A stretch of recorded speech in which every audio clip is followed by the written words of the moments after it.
The member for Page. Thank you, Mr Speaker. Mr Speaker, my question is to the Minister for Small Business. Will the Minister update the House how the government's small business tax cuts and instant asset write-off scheme are being welcomed by hard-working small business owners, including those in my electorate of Page? And are there any alternative plans that would threaten the creation of jobs by small business? The Minister for Small Business. Bring it on, small business.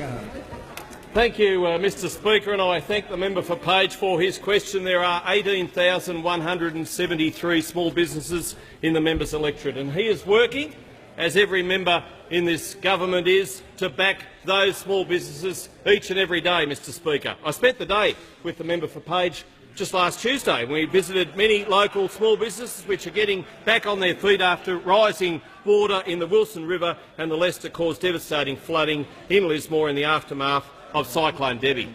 The member for Page is working with his community, especially the Lismore Chamber of Commerce and Industry, the local chamber. They are restarting the heart of small business in Lismore, and I commend the local chamber, local community leaders, the member for Page and his state colleague Thomas George, who know there is a bright future for small business in Lismore.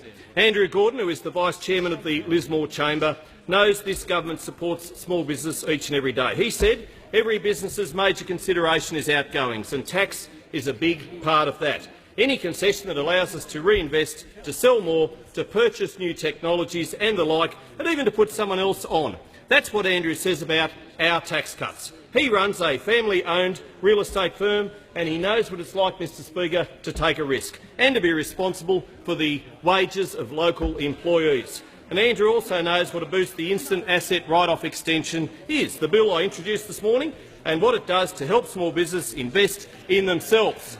It's a massive relief to a number of small businesses, especially in the rural community, to help them invest in machinery and the like, which helps with productivity. But the member asked me if there are any alternate plans threatening job creation, and sadly, Mr Speaker, I can inform him that there are. There are plans to increase the taxes on more than 3 million small and medium enterprises. There are plans to put grubby fingers in the till of every small business in the country.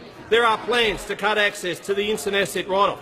But whose plans are these, Mr Speaker? Whose plans? Surely they can't be the member for Graindler, who told Lateline last year that now we support a reduction in tax for small business. Surely it's not from the People's Choice, Mr Speaker, complete with his own beer, who knows our tax cuts pass the pub test.